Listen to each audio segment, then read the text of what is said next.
नमामि शमीशान निर्वाणरूपं विभुव्यापकं ब्रह्म वेदस्वरूपं निजे निर्गुणं निर्विकल्पं निरीहं चिदाकाशमाकाशवासं भजामि।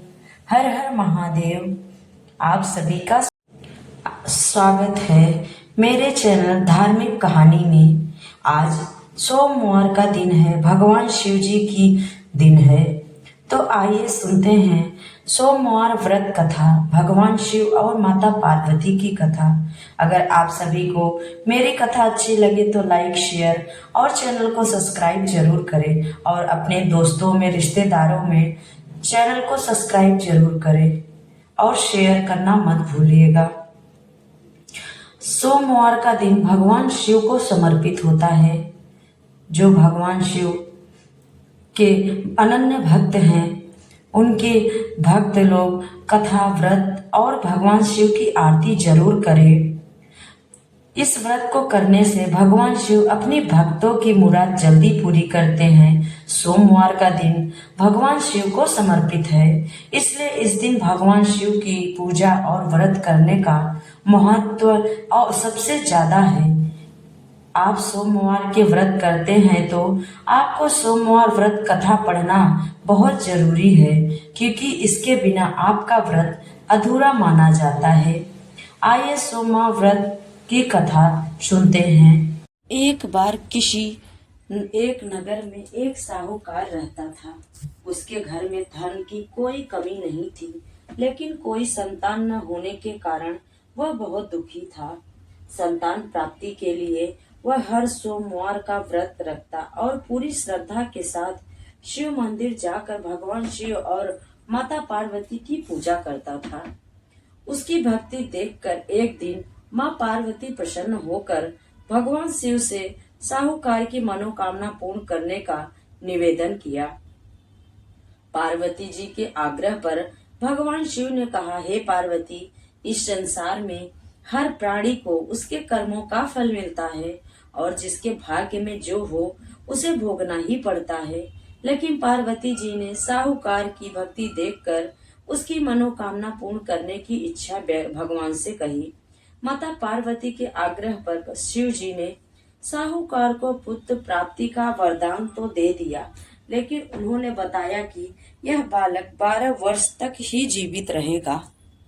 माता पार्वती और भगवान शिव की बातचीत को साहूकार सुन रहा था, इसलिए उसे ना तो इस बात की खुशी थी और ना ही दुख। वह पहले की तरह भगवान शिव की पूजा करता रहा। कुछ समय के बाद साहूकार की पत्नी ने एक पुत्र को जन्म दिया। जब वह बालक 11 वर्ष का हुआ तो उसे पढ़ने के लिए काशी भेज दिया गया। साहूकार ने पुत्र के मामा को बुलाकर उसे बहुत सारा धन देते हुए कहा कि तुम इस बालक को काशी विद्या प्राप्ति के लिए ले जाओ। तुम लोग रास्ते में यज्ञ कराते जाना और ब्राह्मणों को भोजन दक्षिणा देते जाना। दोनों मामा भांजे इसी तरह यज्ञ कराते और ब्राह्मणों को दान दक्षिणा देते काशी नगरी निकल पड़े। इस दौरान रात में एक नगर पड़ा, जहां नगर के राजा की कन्या का विवाह था, लेकिन जिस राजकुमार से उसका विवाह होने वाला था वह एक आंख से काना था। राजकुमार के पिता ने अपने पुत्र के काना होने की बात को छुपाने के लिए सोचा, क्यों न उसने साहूकार के पुत्र को दूल्हा बनाकर राजकुमारी से विवाह करा दिया जाए। राजा विवाह के बाद उसको धन देकर विदा कर दूंगा और राजकुमारी को अपने नगर ले जाऊंगा। लड़के को दूल्हे के वस्त्र पहनाकर राजकुमारी के साथ विवाह करा दिया गया। साहूकार का पुत्र पर बहुत ईमानदार था, उसे यह बात सही नहीं लगी, इसलिए उसने अवसर पाकर राजकुमारी के दुपट्टे पर लिख दिया कि तुम्हारा विवाह तो मेरे साथ हुआ है, लेकिन जिस राजकुमार के साथ आपको भेजा जाएगा वह एक आंख से काना है। मैं तो काशी नगरी पढ़ने जा रहा हूँ।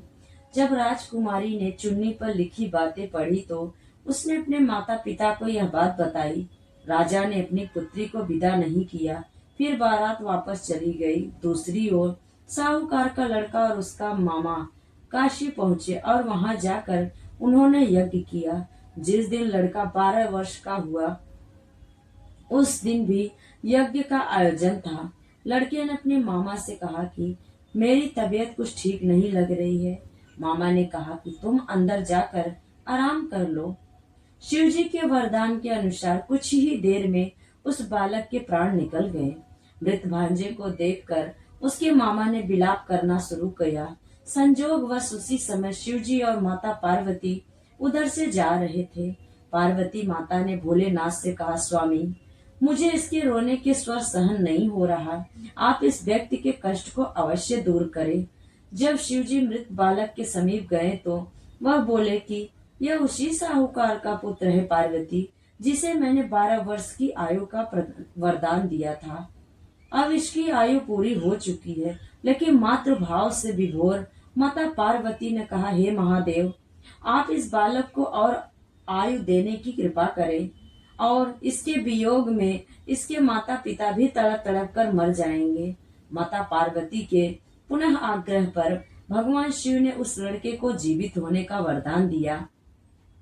शिव जी की कृपा से वह लड़का जीवित हो गया। शिक्षा पूरी करके लड़का मामा के साथ अपने नगर की ओर चल पड़ा।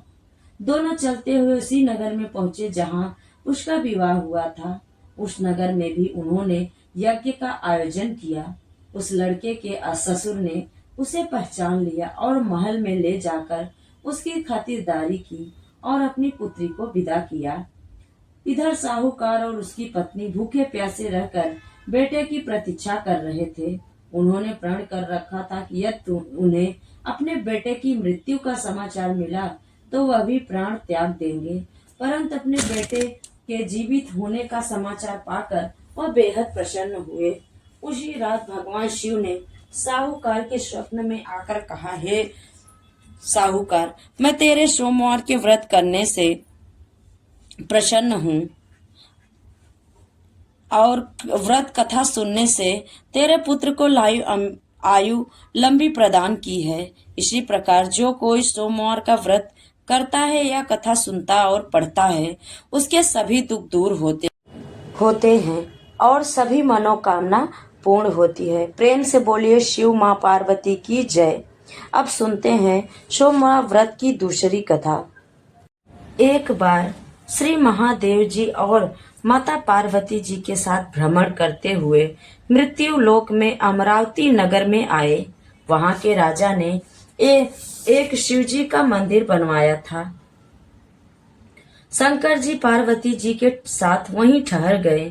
एक दिन पार्वती जी शिव जी से बोली, नाथ, आइए आज चौसठ खेलते हैं। खेल प्रारंभ हुआ। उसी समय पुजारी पूजा करने को आए। पार्वती जी ने पूछा, पुजारी जी बताइए जीत किसकी हुई?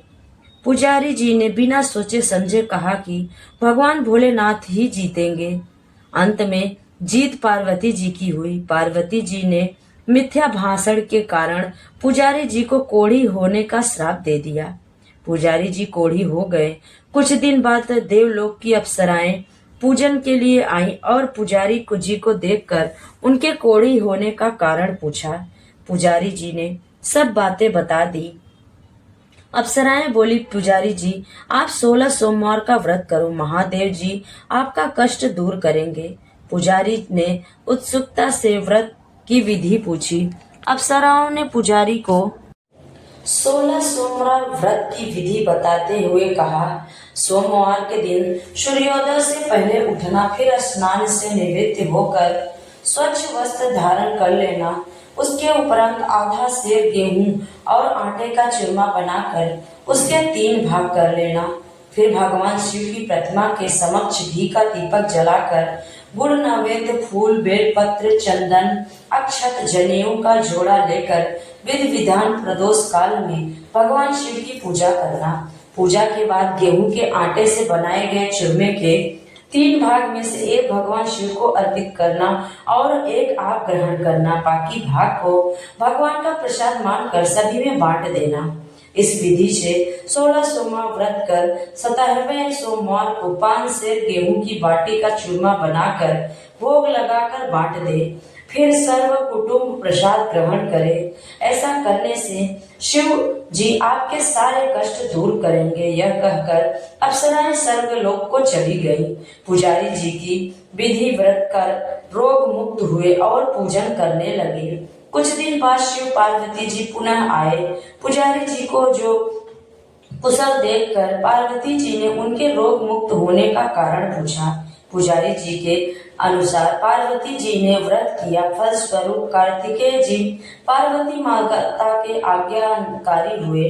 कार्तिकेय जी ने भी माता पार्वती से पूछा कि क्या कारण है जिससे मेरा मन आपके चरणों में लगा रहता है। पार्वती जी ने वही व्रत बताया। कार्तिकेय जी ने भी यह व्रत किया, फलस्वरूप उनका बिछड़ा हुआ मित्र मिला। उसने भी कारण पूछा और बताने पर विवाह की इच्छा से यथा विधि व्रत किया। वह विदेश गया और वहां राजा की कन्या का स्वयंवर हो रहा था। राजा का प्रण था कि किसी हथिनी जिसको माला पहनाएगी उसी के साथ पुत्री का विवाह होगा। वह ब्राह्मण भी स्वयंवर को देखने की इच्छा से एक और जाकर बैठ गया।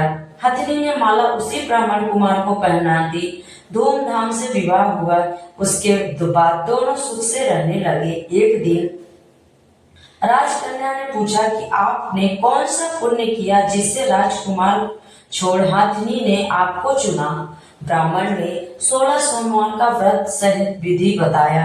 राजकन्या ने पुत्र प्राप्ति के लिए व्रत किया और सर्व गुण संपन्न पुत्र प्राप्त हुआ। बड़े होने पर पुत्र ने अपनी माता से पूछा कि किस पुण्य से आपको मेरी प्राप्ति हुई थी। राजकन्या ने सब विधि 16 सोमवार व्रत का बताया। पुत्र राज्य की कामना से व्रत करने लगा। उसी समय दूसरे राज्य के राजा के दूतों ने आकर उसे अपनी राजकुमारी के लिए चुना। आनंद से विवाह संपन्न हुआ। राजा के दिवंगत होने पर ब्राह्मण कुमार को राजगद्दी मिली। वह इस व्रत को करता रहा। एक दिन अपनी पत्नी को पूजा सामग्री शिवालय में ले जाने को कहा, परंतु उसने दासियों द्वारा भिजवा दी। जब राजा ने पूजन समाप्त किया तो आकाशवाणी हुई, इस पत्नी को निकाल दे, नहीं तो तेरा सत्यानाश कर देगी। प्रभु की आज्ञा मान उसे रानी को निकाल दिया। रानी भाग्य को कोसते हुए नगर में एक बुढ़िया के पास आई। उसका हाल देखकर बुढ़िया ने उसके सिर पर सूत की पोटली रख बाजार भेजा। रास्ते में आंधी, पोटली उड़ गई। बुढ़िया ने उसे फटकार कर भगा दिया। वहां से तेली के यहाँ पहुंची। जो सब बर्तन चटक गए तेली ने भी निकाल दिया। पानी पीने नदी पहुंची तो नदी सूख गई। सरोवर पहुंची तो हाथ का स्पर्श होते ही जल में कीड़े पड़ गए। उसी जल को पीकर आराम करने लगी। जिस पेड़ के नीचे जाती वह सूख जाता। वन और सरोवर की दशा देखकर ग्वाल उसे मंदिर के रस्म गोसाई के पास लेकर गए। उसे देखकर गोसाई जी समझ गए यह कुलीन अबला विपत्ति की मारी हुई है। धैर्य बंधाते हुए बोले, बेटी मेरा यहाँ रह, किसी की बात चिंता मत कर। रानी आश्रम में रहने लगी, परंतु जिस वस्तु पर उसका हाथ लगे उसी में कीड़े पड़ जाते।